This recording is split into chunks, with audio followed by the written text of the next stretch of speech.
apa yang Allah suruh, tinggalkan apa yang Allah larang. Jadi dapatlah anugerah.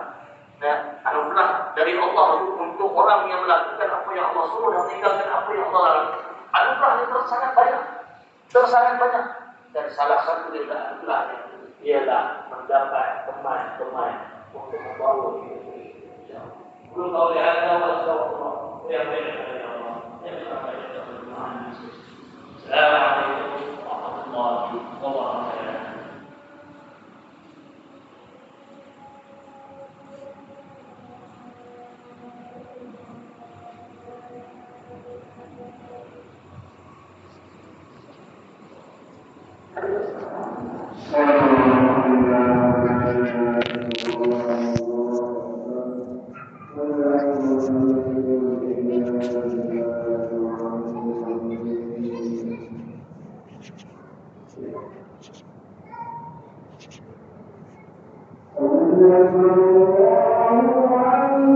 Allah